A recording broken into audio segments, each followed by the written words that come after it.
মাহে রমজান আমাদের মাঝে এসেছে তাকওয়া, আত্মশুদ্ধি, আত্মসংযম এবং মহান আল্লাহর প্রতি পূর্ণ আত্মসমর্পণের ইস্পাত দৃঢ় চেতনা নিয়ে। নানা কারণে ও তাৎপর্যে এই মাস অত্যন্ত গুরুত্বপূর্ণ ও স্মরণীয়।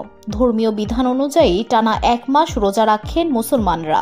কেবল ধর্মীয় তাৎপর্যই নয়, পাশাপাশি মেডিকেল সায়েন্সেও রোজা রাখার দারুণ কিছু উপকারিতা রয়েছে বলে জানান যুক্তরাজ্যের ক্যামব্রিজের শিক্ষক ও সহায় হেলথের সহ প্রতিষ্ঠাতা ডাক্তার তাসনিম জারা।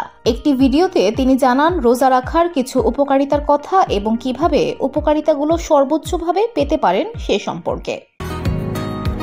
বসুন্ধরা, উত্তরা, বনশ্রী, কুড়িল ও বাড্ডা সহ রাজধানীর বিভিন্ন স্থানে অভিজাত ও অত্যাধুনিক মানের ফ্ল্যাট কেনার এক নির্ভরযোগ্য প্রতিষ্ঠান প্লেজেন্ট প্রপার্টিজ লিমিটেড।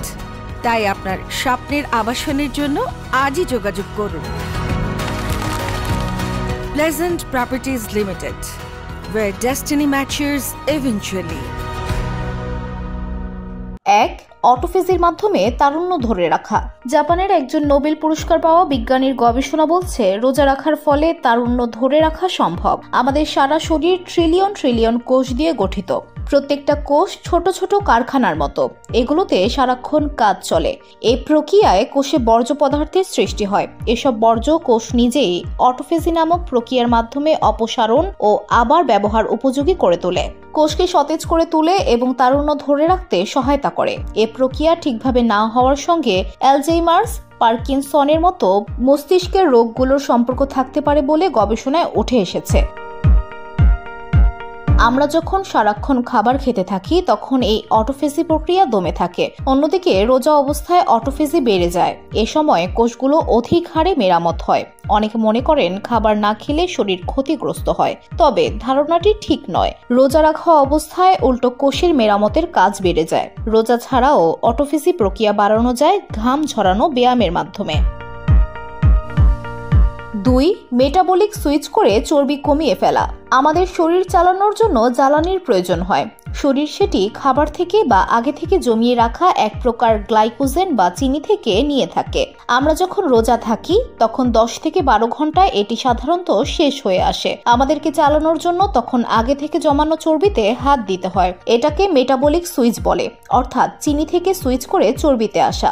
গবেষণায় দেখা গেছে এই সুইচের মাধ্যমে বেশ কয়েকটি উপকার হওয়ার সম্ভাবনা আছে। আমাদের হার্ট ভালো রাখা, পেটের চর্বি কমা, রক্তচাপ কমা, রক্তে চিনির পরিমাণ কমার মতো বেশ কিছু উপকার জড়িত এর সঙ্গে। তবে রোজা রেখে ভাজা পোড়া খেলে কিন্তু এসব উপকার পাবেন না, উল্টো হবে হার্টের ক্ষতি।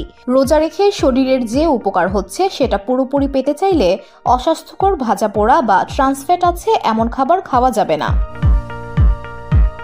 3. পেটের স্বাস্থ্য ভালো হওয়া। আমাদের নাড়ি ভুঁড়িতে অনেক ধরনের জীবাণু থাকে। এগুলো আমাদের রোগ প্রতিরোধ বৃদ্ধি সহ অনেকভাবে স্বাস্থ্যের জন্য উপকারী। না খেয়ে থাকলে আমাদের পেটে উপকারী জীবাণুর সংখ্যা বাড়ে। উপকারী জীবাণু থেকে আরো বেশি উপকার পেতে টক দই ও আঁশ জাতীয় খাবার খেতে পারেন। 4. ওজন কমা। বাংলাদেশ সহ বিশ্বের বিভিন্ন দেশে করা 35টি গবেষণা একত্রিত করে দেখা গেছে 1 মাস টানা রোজা রাখলে গড়ে 1 থেকে 1.5 কেজি ওজন কমে। রক্তে সুগারের মাত্রা থেকে বোঝা যায় পরবর্তীতে ডায়াবেটিস হওয়ার ঝুঁকি কেমন। নির্দিষ্ট পরিমাণের থেকে বেশি থাকলে ডায়াবেটিস হওয়ার ঝুঁকি বাড়ে। ভারত, পাকিস্তান সহ আরো 32টি দেশের গবেষণায় দেখা গেছে রমজানে ওজন না কমলেও ব্লাড প্রেশার নিয়ন্ত্রণে উন্নতি আসে। স্বাস্থ্যকর খাবার খেলে পরিবর্তন আরো বেশি চোখে পড়বে। VOD Bangla news desk.